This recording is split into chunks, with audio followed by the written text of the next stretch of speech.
aca asalaamaaleykum mbokk internet yi suivre site bi di wasaare ginnaaw ba ñu leen nuyoo ziar leen bu baax a baax amaat mbégte ak kontante jàkkaarloo waat ak yéen comme ni ñu koy defee saa su nekk tey ji nag ni ngeen koy gisee ñu ngi fii Médina rue 25 angle 6 tey ñu ngi seet si nag waa association nationale des handicapés moto du Sénégal fas yéene nag seqal ak ñoom waxtaan bu yaatoo yaatu ndax ni ma koy waxee saa su nekk ñun waa wasaare seen mbégte mooy suñu yite bu ñu gisee ay jàmbaar ñoo xamante ni Sénégal fu mu nekk nii bëri na boo ne handicapé dañu yaakaar ne rek da nga war a toog yore sa pot wala yore leneen di yelwaan waaye ñoom defuñu ko bëgg nañu génnee loolu ci xelu sénégalais yi ba tax ñu def seen association fii di fi former ay nit nag ñoo xamante ni yàlla da leen a teg nattu boobu ba bu ñu génnee mën a am liggéey bu baax a baax mën ci jàppandi xalil bu baaxee rek damay dugg ci biir centre bi gisee ak ñoom daal di leen tàllal micro ñu daal di waxtaan ci mbir yi naka lay demee fii ndax ni ma koy waxee seen mbégte mooy suñu yitte moo tax li leen di yitteel rek la ñuy def xalil bu baaxee nga topp ma dugg ci biir centre acca mbokku internet yi comme nañu leen ko waxee rek tey ni ngeen koy gisee ñu ngi fii Médina seet si ñi nga xamante ni ay jàmbaar lañ ndax Sénégal léegi comme ni ma ko waxee rek boo waxee handicap rek dañu yaakaar que ne rek da nga war a toog ci tali bi di yelwaan wala leneen loolu moo tax nag ñu seet si ñi nga xamante ni ñoo nekk fii biir Médina fas yéene nag seqal ak ñoom waxtaan am na benn kilifa bu ñu toogal ginnaaw bu ñu ko nuyoo rek dañu koy bàyyi mu nuyoo présenté waale mbokku internet yi nga xam ne ñoo safoo di seetaan site bi di wasaare société kilifa gi nuyu naa la. soxna si may lay fay maa ngi tudd Edouard Thomas Diémé man maay secrétaire général de l'association nationale des handicapés moteurs du Sénégal département de Dakar nga xam ne on coiffe les 19 communes de Dakar donc ñun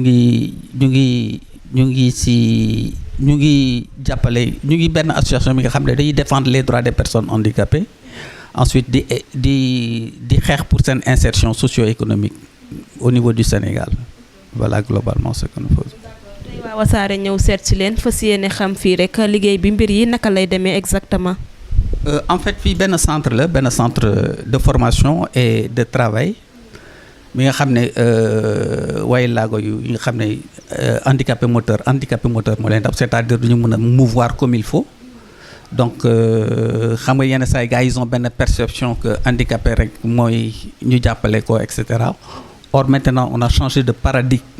léegi handicapé dafa war a mënal boppam te am na ay yelleef yi nga xam ne adduna international bi jox na ko ak Sénégal parce que adduna bi ils ont benn convention internationale des droits des personnes handicapées et ensuite le Sénégal a élaboré une loi qu'on appelle loi d'orientation sociale pour la promotion et la protection des droits des personnes handicapées nga xam ne yelleef tout ce qui a trait aux droits des personnes en tant que personne d'abord les personnes handicapées ont accès à ces droits-là voilà globalement.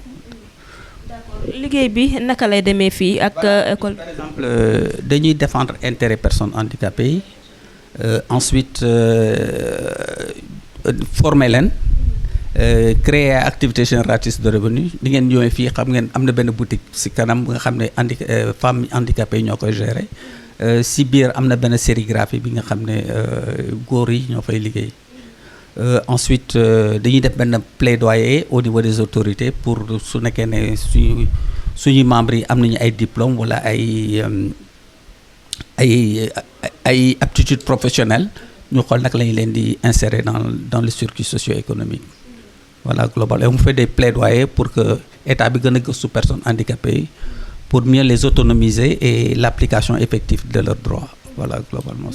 ñaata la Bon, comme je vous l'avais dit tantôt nous sommes dans les 19 communes actuellement le dernier recensement bi c'est 850 personnes handicapées moteurs xam nga y a plusieurs handicapés am na aveugles et cetera mais handicapés moteurs yi nga xam ne ñoom la ñuy gérer dernier recensement bi c'était 855 je crois si je ne m'abuse. lan moo tax tey choix bi nekk li nga xamante ni moo di handicapé moteur kese. choix bi non parce que xam nga waaw xam nga par exemple pour ma gën la leeral structuration wu association yi xam nga par exemple dafa am plusieurs types de handicap am na handicapé moteur, handicapé visuel, handicapé sensoriel mooy ñi mënul la wax ñi ngi dul dégg et cetera. léegi même les comment dirais-je puune yi léegi dañuy ils font partie des personnes handicapées, ok. ku nekk dafa am bu nekk dafa am association bi nga xam ne ce type de handicap la ñun c'est le handicap moteur, ok. mais am na benn fédération actuellement bi nga xam ne moo coiffé tout type de handicap moo boole handicapé yi. donc si fédération boobu di nga fay gis les handicapés moteurs, sensoriels, visuels, albinos ak yooyu voilà globalement. mais ñun spécifiquement on s'occupe des personnes handicapées moteurs. d'accord côté formation bi jigéen yi ban genre formation la ñuy def fii ci FPV. ñu ngi def couture ñu ngi am ay formation parce que yenn saa yi dañuy am ay link avec les structures étatiques de formation. Fruits et légumes, pâtisserie, etc. yooyu la ñu leen di former pour renforcer seen capacité aussi en teinture batik ak commerce gën a mën a gérer seen commerce quoi seen activité génératrice de revenus de commerce. tey bu fekkee da nga génnee ci li nga xamante ne mooy centre bi est-ce que dañu lay wutal fenn foo xamante ne nii da nga fay nekk wala da ngay génn débrouiller sa bopp pour wut liggéey. non parce que comme ni ma la waxee rek on noue des partenariats, on a des plans stratégiques et tout. donc day lay jàppale su nekkee ne am nga kii dañu am suñu banque de données. donc par exemple je vous donne un exemple par exemple ni Auchan par exemple ils sont en train d'embaucher, ils nous ont contacté, je crois actuellement ils ont embauché 2 derniers embauchements. donc en stage en fait après si par exemple c'est concluant ñu embauché leen ainsi de suite. am na benn kii pharmaceutique aussi bu ñuy contacter si le profil est su ñuy recruter dañuy envoyer seen kii su amee benn profil ñu envoyer leen ko. voilà globalement c'est que ñu gis ne fi nga xamante ni fi la ñu nekk muy Sénégal tey boo waxee li nga xamante ni moo di handicap wala nga yor ko ñoom dañuy yaakaar que ne justement rek da nga war a nekk tey ci tali bi di yelwaan tey naka ngay gisee bët yooyu nga xamante ni ñenn ci yenn sénégalais yi dañu koy xoolee ñi nga xam ne ñoo yoru feebaru li nga xam ne moo di handicap. waaw c'est vrai que c'est benn perception négative qu'ils ont du handicap. mais actuellement la tendance est en train de changer, ok. parce que actuellement handicapé yu bëri léegi yàlla dimbale leen am na ñuy xam ne ñu ngi jàng soo demee université am na ay benn amicale des personnes handicapées. il y a des personnes qui ont fait de très hautes études. moi j'ai 2 diplômes universitaires, droit et gestion de projet. donc je suis dans un cabinet de consultants. donc quand je n'ai pas tellement quelque chose à faire je consacre ça à l'association, ok. ne serait-ce que pour donner sama kii peut-être yàlla dimbali na ma j'ai fait des études et que sama yeneen morom yi amuñu sama niveau d'études ma am. donc je viens apporter samay connaissances pour mieux améliorer. maintenant comme je vous l'avais dit, maintenant le paradigme pour la gestion des personnes handicapées a changé. Ce n'est plus l'assistanat, mais c'est l'autonomisation, l'approche autonomisation et droit. Maintenant autonomisation mooy handicapé bu am diplôme avec la loi d'orientation sociale, approche droit. La loi d'orientation relative à la promotion dit qu'il réserve 15% d'emplois publics aux personnes handicapées. Donc on fait ce lobbying chaque fois qu'on entend que l'État recrute, on fait ce lobbying-là et adresse une lettre au ministère de la fonction publique pour leur dire attention, faites attention aux 15%, etc. Et qu'ensuite on fait du lobbying par exemple et des sensibilisations. Par exemple, on avait rencontré les parlementaires pour leur dire jusqu'à présent l'effectivité des lois reste au niveau des personnes handicapées. Qu'est-ce que vous pourrez faire pour nous accompagner, le gouvernement, ainsi de suite. Globalement, c'est comme ça qu'on fait. Et comme je l'ai dit, on a un plan stratégique. On décline les actions qu'on doit faire pendant 3 ans ou 4 ans. Voilà, et on met ça en œuvre, quoi. Voilà. dégg naa sànq ci say biir yi wax nga ne jàng nga ba am say diplôme est-ce que tey avant ngay nekk ci li nga xamante ni moo di centre bi nga nekk ni mosuñu la woo nga dem ba foofu kooku ne la vraiment soxla naa profil bi mais soxlawuma koo xamante ne ni handicapé la aussi. waaw bu ma génnee faculté de droit j'ai chômé 1 an benn bés comme ni nga ko waxee rek xam nga soo chômé yenn saa da ngay compter poto quoi bon. Je m'ennuyais, j'avais le blues quoi. Ma ne xaaral ma dem place de l'indépendance. Juste j'ai rencontré un de mes promotionnaires. Actuellement il est à la Cour suprême. Mu ne ma mais Edouard qu'est-ce que tu fais ici? Ma ne ko comme d'habitude je compte les poteaux quoi. Mu ne ma mais justement je viens de sortir ici, il y a un profil vraiment qui te dit.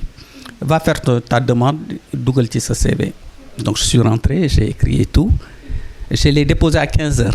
À 18h, on a téléphoné pour dire Monsieur Diémé, si vous venez répondre lundi. Enfin, c'est un problème. Quoi. Lundi, donc il m'avait donné rendez-vous à 8h. Donc, 7h15, il faut quoi. M'a dit tout ça.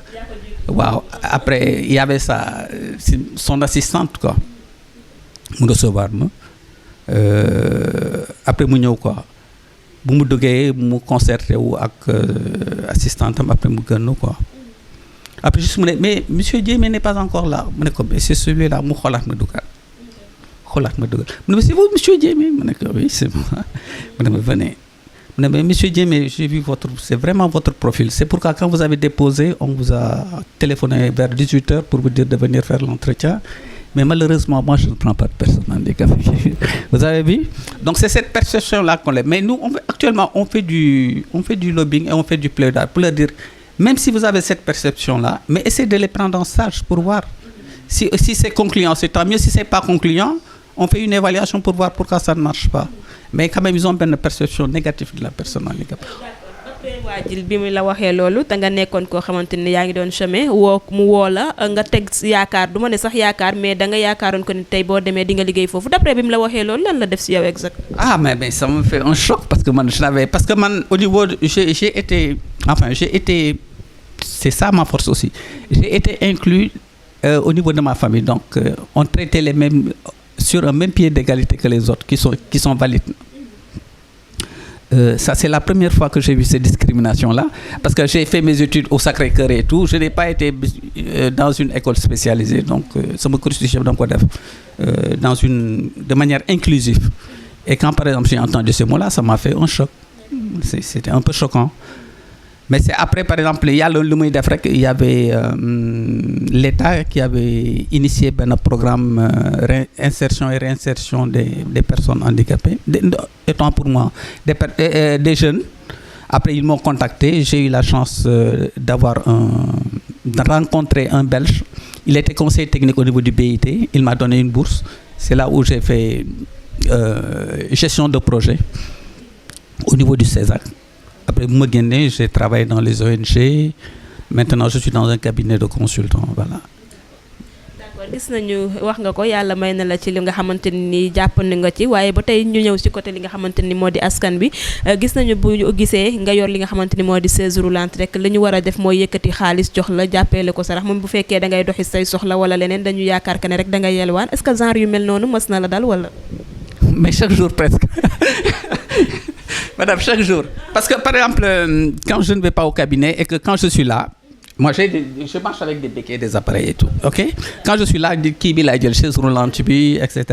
Quelquefois, quand je sors pour qui, il y a le 100 francs ou le 25. Pas plus tard que dimanche quand je faisais mon sport.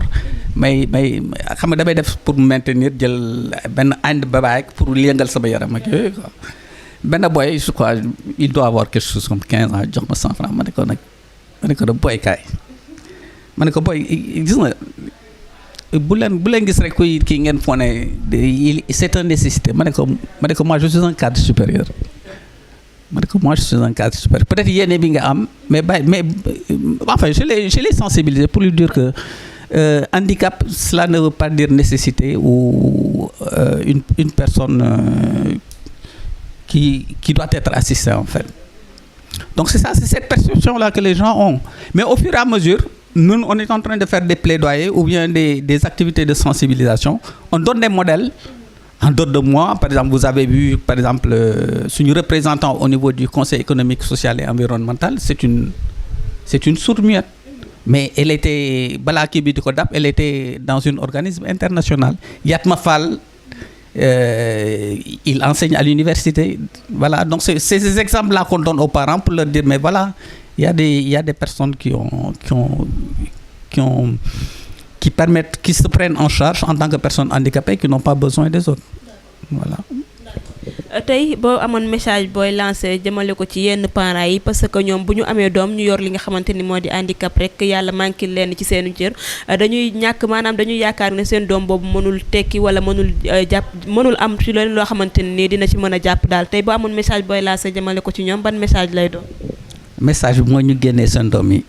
ñu jàng et puis bu ñu am benn complexe wane seen doom de kii parce que actuellement l'État est en train de faire beaucoup d'efforts sur ça moo tax léegi dafa am benn au niveau du ministère de l'Éducation nationale benn division éducation inclusive et il y a des ONG qui prennent en charge nous par exemple on a déroulé avec Handicap International l'éducation inclusive et on a une école pilote qui se trouve à Samba Diéry Diallo yi nga xam ne par exemple c'est les sourds-muets ñi nga xam ne ñoom la ñuy jàngale ba ñu am au niveau ba ñu am seen CEP après ñu orienter leen dans les lycées CM donc c'est pour leur dire que c'est possible parce que léegi état bi mu ngi ciy jàppale il y a des ONG qui sont spécialisées dans l'éducation inclusive ñuy jàppale ay parents yi waaw ni Hachi par exemple ñoom ils prennent fourniture yëpp la ñuy joxe kii ils prennent entièrement en charge xale yi par exemple même ñi xam ne ils ont 14 ans et que mënuñu dem école on leur fait des formations professionnelles pour ñu mën a jàppale seen bopp voilà.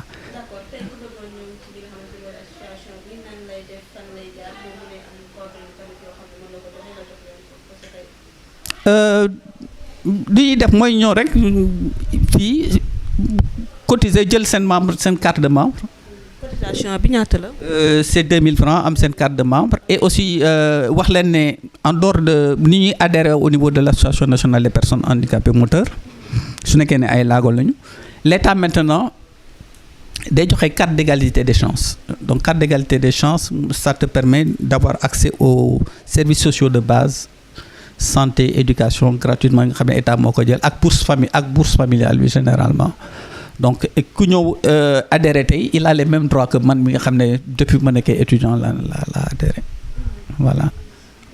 ñu ngi lay jaajëfal bu baax a baax. merci. et je vous prie de faire la promotion des personnes handicapées pour leur dire que ce ne sont pas des incapables. c'est des personnes comme tout le monde changer perception voilà c'est ça. d'accord merci beaucoup monsieur. je vous souhaite une bonne journée. allez au revoir. kilifa gi nuyu naa la. fay naa la. ci jàmm. maa ngi si jàmm. bi naka la. Sow.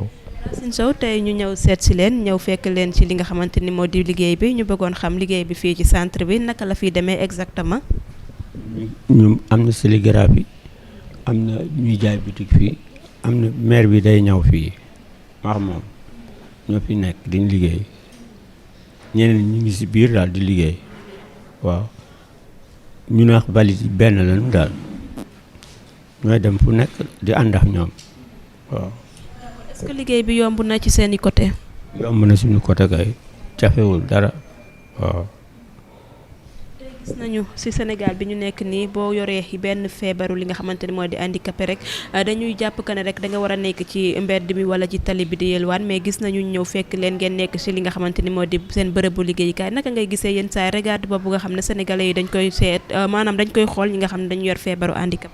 ñooñu de dafay fekk mu neex leen ñu dem di yelwaan waaye ñun yelwaanu wuñ dem ñu fenn dañu toog jàpp suñu liggéey comme suñu morom yi ñeneen ñi dañuy dem di yelwaan pour am xaalis te loolu waral si ñoom dañu waroon di liggéey comme nu ñuy liggéeyee ñun nu ñuy liggéeyee ñoom noonu lañu waroon a def waaye defuñu ko ñoom dañuy dem di yelwaan te loolu baaxul xam baaxul ma wax waaw.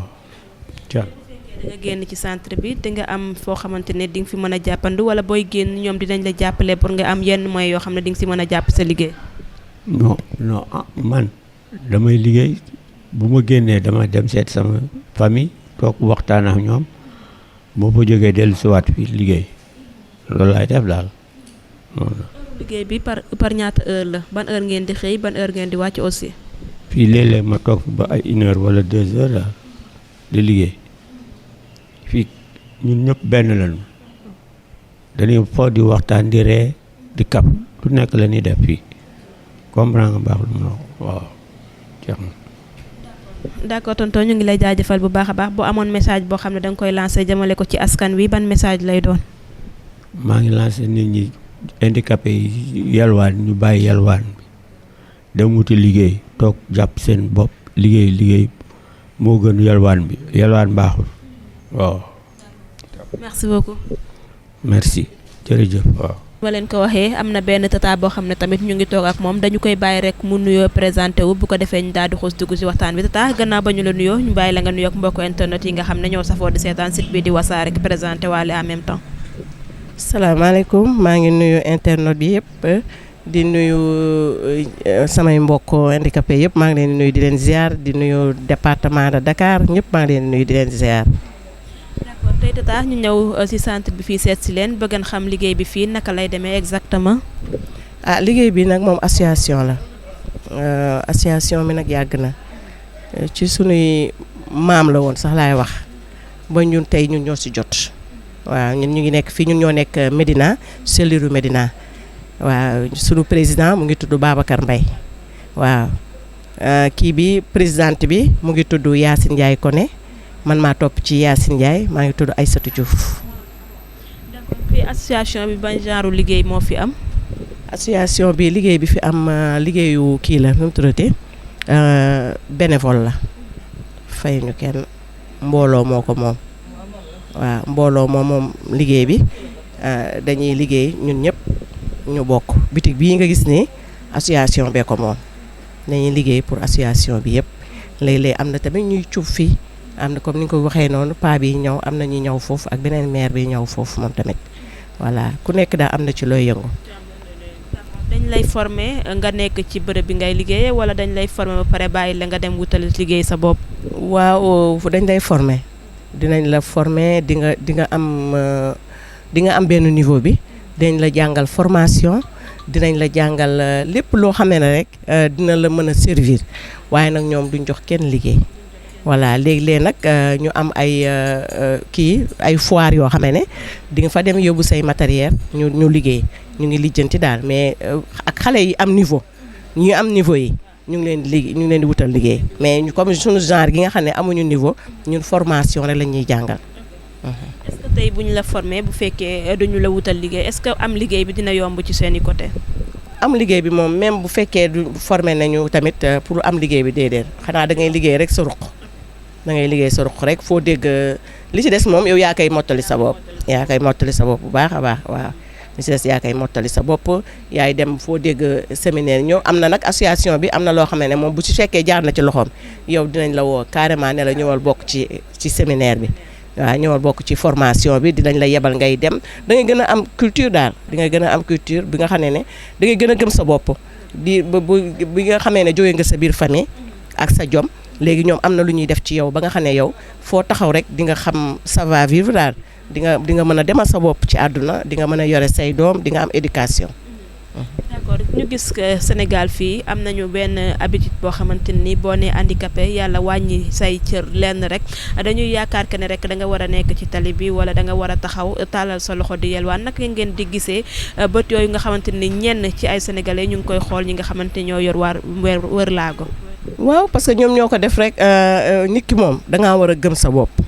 ginnaaw bi nga xamee ne yow say parents sàkk na yow sàkkoo sa bopp yàlla moo la sàkk jaar la say parents nga ñëwee noonu boo xoolee ci biir kër gi yow ak say frère yéen a nekk kenn dara jotu leen ak say sœur yow yàlla teg la laago mais du tee tamit nga bàyyee ko da ngay gën a gëm sa bopp soo gëmee sa bopp rek nit ñi fekk si la même ak lu ñu am regard yow boo gëmee sa bopp rek nit ñi fekk si la te sénégalais dañoo bëgg handicapé buy liggéey man xam naa ci dara su ma demee ci biir marché bi di jënd ay bagages da ngay gis dañ lay fan magasin boo dugg dañ lay toppatoo par rapport ak yeneen valide ya nga fay fekk ak man bokk ak kii dafay jënd ay bagages mais aji fu mu dem dañ lay respecté daal teg la sa place parce que yow nit ki yow yaa war a wane benn comportement bi voilà ginnaaw bi nga xam ne defal nañ la lépp sa biir famille soo génnee nag li ci des yow yaa koy incarné sa bopp voilà. des na lu bare mais nag ñu ngi def pas waaw ci kii yu Macky Sall bi nag bu ñu waxul dëgg rek handicapé yi ñu ngi gis seen bopp mais nag des na lu baree bare. ci ban côté la desee exact. des na ci wàllu hôpital yi des na fa des na ci wàllu transport bi aussi des na fa parce que jox nañu carte bien vrai mais pour nga taxaw gis car bi problème la. car yi aussi dañuy jóg ci kaw ba pour nga yéeg sax problème la am na ñoo xam ne dañuy préférer téye seen carte en même temps ñu dugg taxi. voilà ba pare boo duggee ci bus yi aussi da ngay taxaw. voilà da ngay taxaw mais da ngay préférer yow loo liggéey da nga koy yemale si taxi gis nga léegi taxi laa jël bu ñuy ñibbi taxi la ñuy jël bu ñuy ñëw ñun ñaar ku nekk da nga xam nga duñ bokk heure ku nekk da nga jël sa taxi bu ñuy ñibbi nag mën na ñoo cotiser mais bu ñuy dem ku nekk da nga jël sa taxi dafa metti loo liggéey si taxi nga koy yemale. est-ce que côté boobu tamit sénégalais yi amuñ ci yenn part de responsabilité parce que nit koo xamante ni yàlla def ko teg li nga xamante ni moo di handicap bu duggee ci bis fekk koo xamante ni yàlla motal na ay ciram ba mu mën a taxaw est-ce que kooku warul mën a jóg jox ko place am ngir kooku mën a toog. Sénégal moom xam nga rek mooy loolu yenn saa yi bul faale yenn saa yi nga toog ci car nga gis waaja benn xale bu góor ba takk ay verre sëgg duñ nangoo gis wala ñu sëgg ci journal di lire duñ nangoo xool man moom mës na ma arrivé dama dugg ci car bis gendarme bi toog fi nga xamee ne moo gën a suufee foofu noonu nga xam ne foofu damay nekk à l'aise man su ma toogee foofu ma xool gendarme bi ba sonn ma ñëw ne ko sëñ bi mu ne ma ne ko pardon s'il te plaît may ma toog parce que xam naa ne gendarme la am na benn éducation bi dinaa ko ñeme moom dafa jóg carrément abal man ma toog ma daal di toog mu après moom mu naan lii seen place la fii yéen a ko moom boo leen fi ñëwee da ngeen war a toog fii parce que fii moo gën a kii maa ngi jéggalu bu baax devant tout le monde après ñëpp commencé di critiquer di wax di coow mais dañuy coow rek mais bu ëllëgee boo leen fekkaatee ci car am na bés boo xam ne Géejawaay laa jógee damaa taxaw ba HLM waa ji may xaar waa ji jóg femme bi di bëgg a toog ma ne ko boo toogee ma dóor la de après muy ree mais naka ngeen koy dundee yenn saa yi ak liggéeyu kër geek yooyu est-ce que yomb na aussi ci seeni côté. waaw xam nga nag xol yi mooy toj des fois boo ñu fekkee fii ñuy liggéey danga naan ñii duñu handicapé yu liggéey demee marché dañuy ñëw gérer togg suñuy añ togg suñuy reer dañoo yore kër yore ay njaboot voilà. des fois ngay toppatoo sa jëkkër ba mu teree bien man su ma la gomeelee paaseel la nga signé voilà waaw mënatuñ ñu dañuy liggéey xol yi ñoo toj sama yaay dafay faral di wax naan mu ne ma léegi da nga war a xam ne doole xel kii ma xol bee fi ne mais doole bi nekkatu fi damay def ba pare toog di appat mais dinaa dem wala may diri ban bi waaye dinaa fomp dinaa nettoyer dinaa defar ba mu baax parce que damaa tàmm lu set su ma gisee lu tilim nii damay énervé damay jóg ci saa si commencé fomp commencé defar wala gis ay lënd damay jóg voilà. d'accord te xam naa li ci man moo nekk ci handicapé yu bari voilà. d'accord tey lan ngay wax ñi nga xamante ni dañuy faral di nekk ci tali yi wala ñi nga xamante ni dañuy faral di tàllal seen ay loxo to association yu mel ni nekk ci réew mi aussi. waaw ñoom ñëpp nag jóge nañ ci association ñoom ñëpp ci association yi la ñuy bokk mais des fois aussi dafay metti kum doon yow di yow.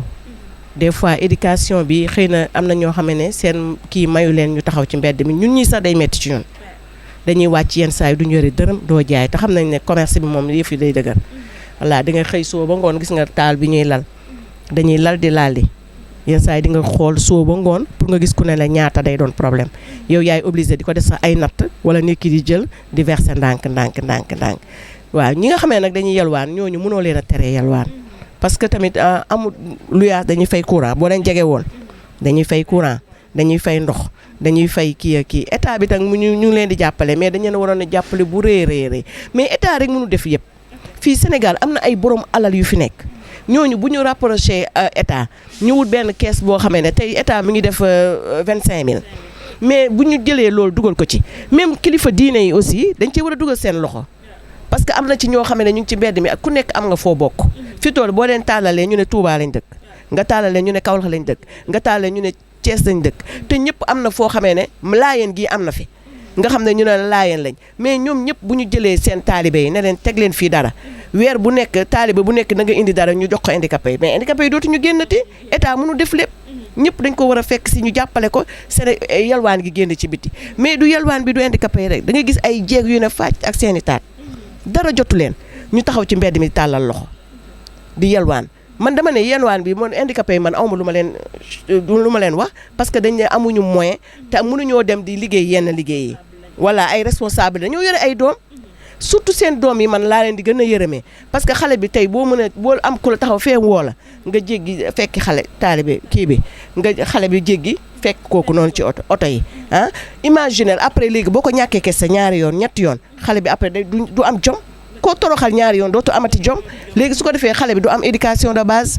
te dañ ko war a jàppale xale bi jàng mën koo dimbale moom parce que handicapé sa doom ak sa yaay moo la mën a dimbale te yaay mënula continuer te ba yenn période yi yaay dafa am durée bu muy yem yaay day ñaan toujours dem jiitu bàyyi ay doomam léegi handicapé bi bu amee doomam moo ko war a dimbale léegi éducation boobu bu ratee ci moom rek nu muy def su waree jël sa doom war koo toggal añ war koo toggal reer heure boobu fekk ko ci mbedd mi muy yelwaan nga war koo topp mu dem jàngi mu lay jàppale ci mbedd mi du am éducation état aussi war na cee bàyyi xel bu baax a baax ñu jéem a dimbale nit ñi ministre de la femme aussi nay bàyyi xel handicapé yi surtout lu day ni journée de la femme dégguma mu prononcé benn yoon boo xamee ne wax na ci handicapé yi ma lancé waale ko ci na ci bàyyi xel bu baax a baax ñun handicapé yi mënuñoo dem fu ne waaye nag war nañoo ñëw financé ñu dañoo am jom ñu ngi liggéey ci suñuy base te dañoo am benn kuréel boo xamee ne tey boo bëggoon a gis handicapé yëpp tey jii boo ñëwoon ci président département de Dakar bi nga xam ne ñun foofu lañ bokk di nga gis ñëpp dañoo organiser wu fi mu toll Médina mi ngi liggéey fii Fass Gueule Tapée Colobane Grand Dakar Yoff ñëpp Grand Yoff ñëpp ngi liggéey foo dem tey ji boo ne handicapé Grand Yoff ñu wan la comme ni nga ñëwee fii am na fépp nañu jàppale ñu bu baax a baax ndax ñu dañoo bëgg a liggéey te dañoo am jom te dañoo am ay njaboot voilà. d'accord est-ce que mën nga ñu wax benn anecdote boo xamante ne nii mës na la dal ci li nga xamante ni moo di sa feebar bi mu nekk loo xam ne lu lay metti la wala. ci maanaam lu la mës a dal lu la mës a arrivé ci côté askan bi wala ci côté leneen. xam naa nag dinay bëri même yenn saa yi ci biir famille yi da nga fay am problème mais yow yaay gëm sa bopp.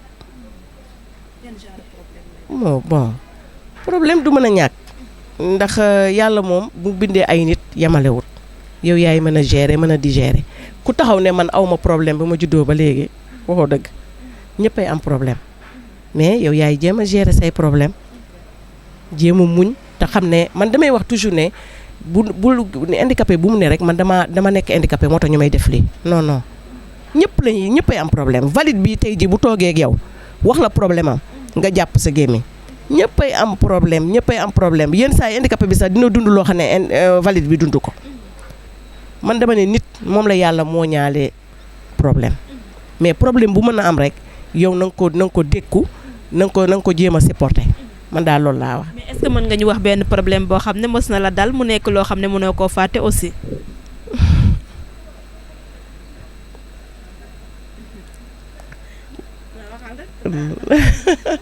non garaawut non fàttalikuwuma ko waaw fàttalikuwuma ko xëy na dina am nag mais fàttaliwuma ko parce que damay jéem a gérer. d'accord merci beaucoup ñu ngi lay jaajëfal bu baax a baax kàddu gu mujj gi lan lay doon ak message bi nga xamante ni danga koy lancer jëmale ko ci askan bi aussi. waaw askan bi tamit nañuy bàyyi xel rek handicapé yi ndax ku doon sàkk sa bopp nu la neex mel. voilà ku doon sàkk sa bopp nu la neex mel yaay gën ci nit ñi voilà waaye yàlla moo lay sàkk teg la nattu ñoom tamit nañuy mën a muñ handicapé yi aussi nañu mën a muñ jàppee seen bopp comme ñëpp waaw rek boo ko defee rek di nga mën a dund bu neex ñi nga xamee ne aussi dañoo am ay jëkkër yoo xamee ne ay valide lañ aussi nañ leen jàppale ay wujj ak yooyu yëpp amul solo yàlla moom ñu boole ñu nekk rek dañuy sëy te yàlla rek tax voilà dañuy sëy ndax nit ki mën nga dund ba dee doo am jëkkër kon nag bu la yàlla dimbali ba boole la ak benn valide ngay wujjeek moom na jéem a xam ne rek yàlla moo leen boole te xam ne gënul la ci fenn benn côté yéen a bokk ca maam aadama niñ la bindee lañ la bindee parce que bi ngay ñëw handicapé bu nekk judduwaale woo handicapé da ngay juddu mot nga dem ba ci ñaari weer ñetti weer handicapé dab la ñoo ñëpp noonu la leen dabee sooy dee aussi tamit booy dekki doo yóbbu handicapé voilà kon nag nañu muñ te muñal ñu aussi waaw te muñal ñu parce que des fois handicapé bi dina énervé parce que am na loo xam ne mënu ko ñu ñuy sóoraale aussi ci tabax yi ci service yi ndax dañuy dem yenn saa yi ci service yi dañuy am problème mu accès nañuy dimbale bu baax a baax ci service yi aussi nañuy dimbale ci lépp te ñuy sóoraale ministère de la femme maa ngi koy woo bu baax a baax nag na jàppale askan bi financement yi na jéem cee jox handicapé yi ñu liggéey parce que ñun liggéey rek moo ñu ñor. merci beaucoup. merci beaucoup maa ngi nuyu ñëpp. kilifa gi nuyu naa la. ngay delloo fay. tur bi naka la. man Pape Ndiaye laa tudd. Pape Ndiaye tey ñu ñëw woon fii seet si leen Médina ñu bëggoon xam liggéey bi fii naka la fii demee exactement.